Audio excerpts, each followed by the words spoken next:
Good morning and welcome to WebSankul official. મારો અવાજ આપ સુધી બહુ સારી રીતે પહોંચી રહ્યો હશે અને હું તમને બહુ સારી રીતે દેખાઈ રહ્યો હોઈશ. હું છું સંદીપ અને તમે જોઈ રહ્યા છો WebSankul ઓફિશિયલ. આજના આ ગુજલી સિરીઝ અંતર્ગત આપણે જોવાના છે ઝીરો ટુ હીરો સિરીઝ અંતર્ગતનો episode number 17, part number 17, episode number 67. આજના સેશનમાં ખાસ શું રહેશે, આપણે લાસ્ટ સેશન્સની અંદર એટલે કે છેલ્લા 4 સેશનની અંદર નોન ફાઇનાઇટ્સ વિશે વાત કરી રહ્યા છીએ. નોન ફાઇનાઇટ્સ અંતર્ગત મેં તમને જરંડ ભણાયા છે, પાર્ટિસિપલ શું છે તેની વાત લાસ્ટ સેશનમાં કરી હતી અને ઇન્ફિનિટિવ શું હોય છે તેની ચર્ચા આપણે કરી ચૂક્યા છે. આજના સેશનની અંદર આપણે ઇન્ફિનિટિવ અને જરંડ આ બંનેના યુઝિસ જે છે, ઉપયોગો જેને કહેવાય છે ગુજરાતીમાં, તેની ચર્ચા કરવા જઈ રહ્યા છે. વધારે સમય ન લેતા હું ફટાફટ આ સેશનની શરૂઆત કરી દઉં છું. સેશનની શરૂઆત કરું એ પહેલાં એક નાનકડી જાહેરાત કરી દઉં છું. જે વિદ્યાર્થીઓ વર્ગ 1 અને 2ની પ્રિપેરેશન કરવા માંગે છે, deputy collector, STO, state tax officer જેવી પોસ્ટ માટે જે વિદ્યાર્થીઓ તૈયારી કરી રહ્યા છે તેમના માટે એક ગોલ્ડન ઓપોર્ચ્યુનિટી છે. વેબસંકુલ ગાંધીનગર ખાતે લક્ષ્ય GPSC નામક આપણે ક્લાસ 1-2ની એક ઓફલાઈન બેચ શરૂ કરવા જઈ રહ્યા છે. 5 દિવસના ફ્રી ડેમો સેશન્સ રહેશે, જે અંતર્ગત 7મી જૂનથી માંડીને 12 જૂન સુધીના આ 5 ડેમો સેશન તમે ફ્રી ઓફ કોસ્ટ અટેન્ડ કરી શકશો. 7મી જૂનથી આ બેચ સ્ટાર્ટ થાય છે. સાંજે 5 થી 8 વાગ્યાનો આ સમય છે. You can contact on these number. તમને કોઈ પણ ક્વેશ્ચન, ક્વેરી વગેરે છે, ડાઉટ છે, તમે આપેલા જે નંબર છે તેના પર સંપર્ક કરી શકશો. અને આપણું એડ્રેસ તમે જોઈ શકો છો. યસ, તમે આ નંબર પર પણ કોન્ટેક્ટ કરી શકશો. વધારે સમય ન લેતા હવે હું આગળ. યસ, આ બેચ 3 તમારા જે લેવલ્સ છે તેમને એટલે કે pre plus mains plus interview 3ને આવરી લેશે. Let's start. શરૂ કરીએ છીએ. યુઝિસ ઓફ ઇન્ફિનિટિવ્સ અથવા તો જરંડ આજના આ લેક્ચરનો ટોપિક છે અને હવે આપણે સીધા 1 બાય 1 ટોપિકની શરૂઆત કરીએ છીએ. પહેલો જે આનો કન્સેપ્ટ છે તે છે જરંડ અને ઇન્ફિનિટિવ બંનેનો ઉપયોગ આપણે સબ્જેક્ટ ઓફ અ વર્બ તરીકે કરી શકીએ છીએ. કહેવાનો તાત્પર્ય છે ગુજરાતીમાં તમે આનો ઉપયોગ કર્તાના સ્થાને કરી શકતા હો છો. ધ્યાનથી જોશો, બંને એકબીજાના જગ્યાએ વાપરી શકાતા હોય છે. ઇન્ફિનિટિવનો અર્થ થતો હોય છે બે. એક છે ટુ પ્લસ બેર ફોર્મ એટલે કે વી, વર્બનું મુખ્ય ક્રિયાપદ. ઘણી વખત આપણે બેર ઇન્ફિનિટિવનો પણ ઉપયોગ કરીએ છીએ. બેર ઇન્ફિનિટિવ એટલે કે જેની આગળ ટુ લાગતું નથી, એટલે કે 2 પ્લસ V1, અથવા તો ઘણી વખત ફક્ત આપણે V1નો ઉપયોગ કરી દેતા હોઈએ છીએ. કર્તાના સ્થાને જ્યારે આનો ઉપયોગ થશે ત્યારે તેને આપણે સબ્જેક્ટિવ સબ્જેક્ટના સ્થાને ઇન્ફિનિટિવનો ઉપયોગ કર્યો છે તેમ આપણે કહેતા હોઈએ છીએ. અહીંયા જીરંડનો પણ ઉપયોગ તમે કરી શકો છો. જીરંડ એ ING વાળું ફોર્મ છે જે કર્તા અને કર્મ બંને તરીકે તમે વાપરી શકતા હો છો. જોઈએ વાક્યમાં એનો ઉપયોગ કઈ રીતે થાય છે, જરંડ અને ઇન્ફિનિટિવનો ઉપયોગ કઈ રીતે થશે. પહેલું જે સ્ટેટમેન્ટ છે તે છે સિંગિંગ ઇઝ એન આર્ટ. અહીંયા એવું કહેવા માંગે છે કે ગાવું એક કળા છે. અહીં સિંગિંગ જે આપેલું છે તે કર્તાના સ્થાને છે, ઇઝ વર્બ છે અને અહીંયા તમને ઓબ્જેક્ટ આપેલો છે. સિંગિંગ પણ લખી શકો છો. આ સિંગિંગ જરંડ તરીકેની ભૂમિકા ભજવે છે. એની જગ્યાએ તમે ઇન્ફિનિટિવનો પણ ઉપયોગ કરી શકો છો, જે છે to sing. To sing is an art. આ પણ વાક્ય રચના સાચી છે. આ પણ અહીંયા સબ્જેક્ટનું કામ કરે છે, આ પણ અહીંયા સબ્જેક્ટનું કામ કરે છે. બંને સબ્જેક્ટનું કામ કરી રહ્યા છે. બંને સબ્જેક્ટ ઓફ અ વર્બ તરીકે વપરાયા છે. બીજો ઉપયોગ જોઈશું. મેં તમને હાલમાં જણાવ્યું તેમ બંનેનો ઉપયોગ ઓબ્જેક્ટ તરીકે પણ કરી શકાય છે. વર્બ પછી પણ તમને જીરંડ કે ઇન્ફિનિટિવનો ઉપયોગ જોવા મળી શકે છે. જીરંડ અને ઇન્ફિનિટિવ બંનેનો ઉપયોગ ઓબ્જેક્ટ ઓફ અ વર્બ તરીકે પણ થઈ શકતો હોય છે. For example, I love subject છે, આ વર્બ છે. અહીં તમને ઓબ્જેક્ટ આપેલો છે, આઈ લવ ઇટિંગ પેનકેક. મને પેનકેક ખાવાનું ગમે છે. અહીં ઇટિંગ જે છે તે જીરંડનું કામ કરે છે. આ જીરંડ આપેલું છે, વર્બ પછી આપેલો છે, ઓબ્જેક્ટની ભૂમિકા ભજવી રહ્યો છે. આઈ લવ, અહીંયા આઈ સબ્જેક્ટ છે, લવ વર્બ છે. આઈ love to eat pancake.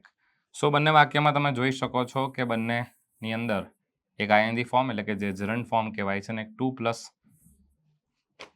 2 plus infinitive એટલે કે જેને આપણે કહી શકીએ કે 2 પ્લસ ઇન્ફિનિટિવ કહીએ છીએ.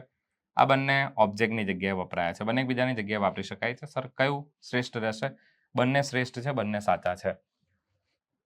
ત્રીજો ઉપયોગ જોઈશું, પ્રિપોઝિશન બાદ. યસ, અહીંથી તમારે આ નિયમને ખાસ નોંધવાનો છે. આ થોડોક પરીક્ષામાં તમને કન્ફ્યુઝ કરી શકે તેવો રૂલ છે.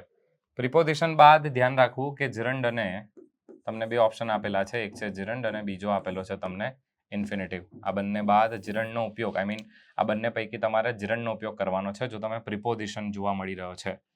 Shruti is good at. Good at એક ફ્રેઝ પણ હોય છે, આપણે એને ફ્રેઝ પ્રિપોઝિશનમાં ભણી ચૂક્યા છે. ગુડ એટ એટલે નામાં નિપુણતા હોવી, કશાકમાં વ્યક્તિ નિપુણ હોવું, ત્યારે આપણે ગુડ એટ કહીએ છીએ. નામાં સારું હોવું એટલે કે તેમાં નિપુણતા દર્શાવી. શ્રુતિ ઇઝ ગુડ એટ. શ્રુતિ ઘણી સારી છે. શામાં? ગાવામાં સારી છે. આ વાક્ય રચના જે તે સાચી છે. અહીં તમે સિંગિંગની જગ્યાએ ટુ સિંગ નથી વાપરી શકતા. અહીં તમે ટુ સિંગ વાપરશો એ ખોટું થઈ જશે, કારણ કે પ્રિપોઝિશન બાદ આપણે જીરણનો ઉપયોગ કરીએ છીએ, ઇન્ફિનિટિવનો ઉપયોગ નથી કરતા. લેસી આગળ જોઈશું. વિથ અ વ્યૂ ટુ એક ફ્રેઝ પ્રિપોઝિશન છે, એ પણ આપણે જાણીએ છીએ. વિથ અ વ્યૂ ટુ પછી આપણે આઈએનજી ફોર્મનો યુઝ કરીએ છીએ, જે પોતે એક જીરંડ હોય છે.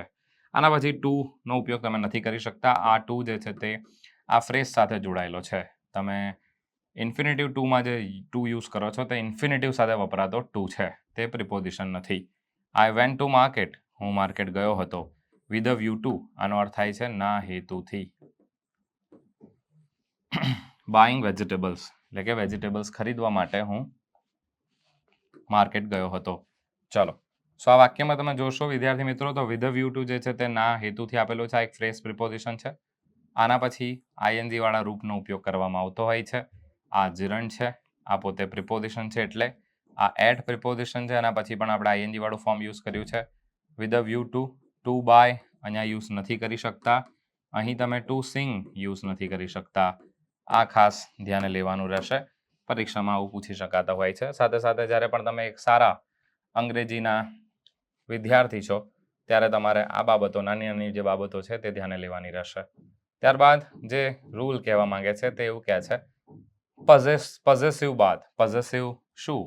Sir, possessive pronoun, possessive adjective જ્યારે તમને આપે છે ત્યારે જીરંડ અને ઇન્ફિનિટિવ પૈકી આપણે જીરંડનો ઉપયોગ કરતા હોઈએ છીએ. જેમ કે આ વાક્ય છે, wood you mind my. Wood you mind એટલે, તો અહીં માઇન્ડ જે શબ્દ છે એનો અર્થ બીજો થાય છે. માઇન્ડ શબ્દનો એક અર્થ દિમાગ પણ થાય છે. માઇન્ડનો એક શબ્દ યાદ રાખવો પણ થાય છે. માઇન્ડનો એક અર્થ કાબુમાં લેવું પણ થાય છે, જેને આપણે કહેતા હોઈએ છીએ માઇન્ડ યોર લેંગ્વેજ. બરાબર? Mind your business. તું તારું કામ કર. Mind your language. તારી જે લેંગ્વેજ છે, ભાષા છે, તેને કાબુમાં રાખ.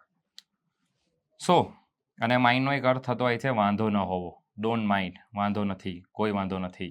સો વુડ યુ માઇન્ડ માય, શું તમને કોઈ વાંધો છે મારા અહીં બેસવાથી? તો મારા બેસવાથી. તો માય પછી અહીંયા કદી પણ ટુ સીટનો ઉપયોગ કરવામાં નથી આવતો. તમે અહીંયા ટુ સીટ જે છે તેનો ઉપયોગ નથી કરી શકતા.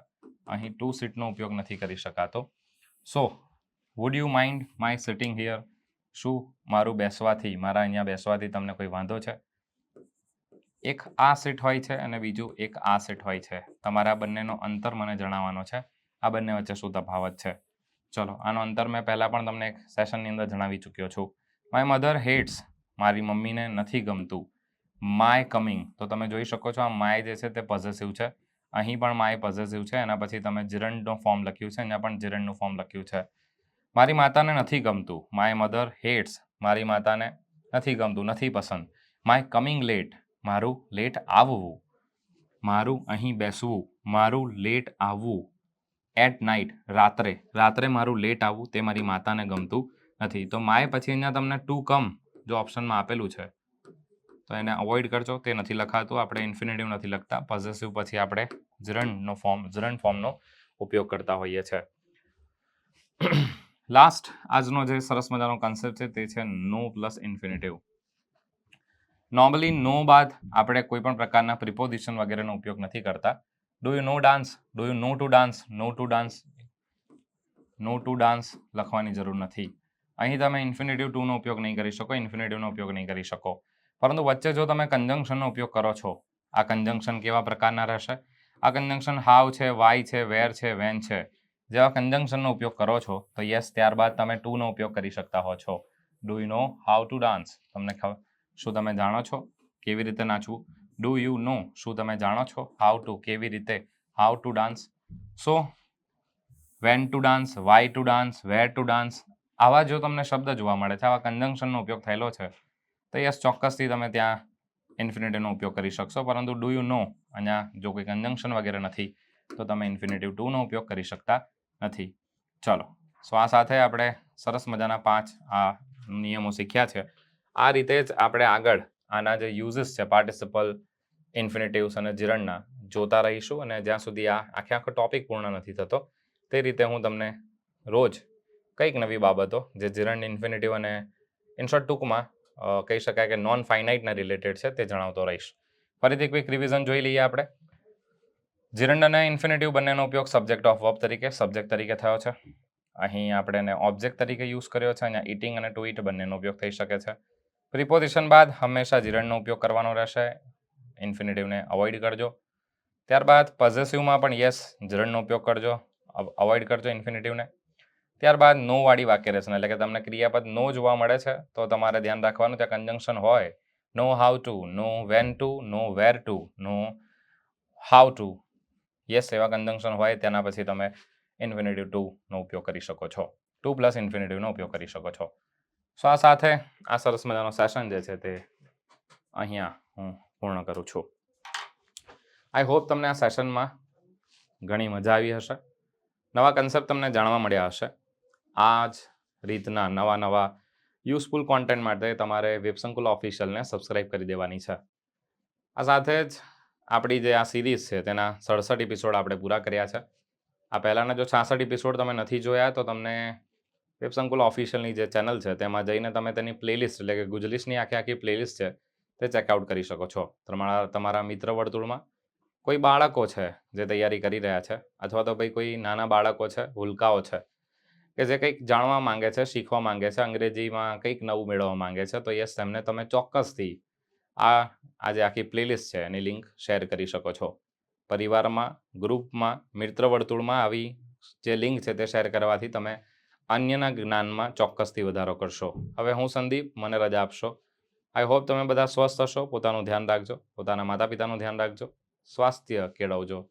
આ સાથે મને રજા આપશો. Thank you so much. જય હિન્દ, જય ભારત.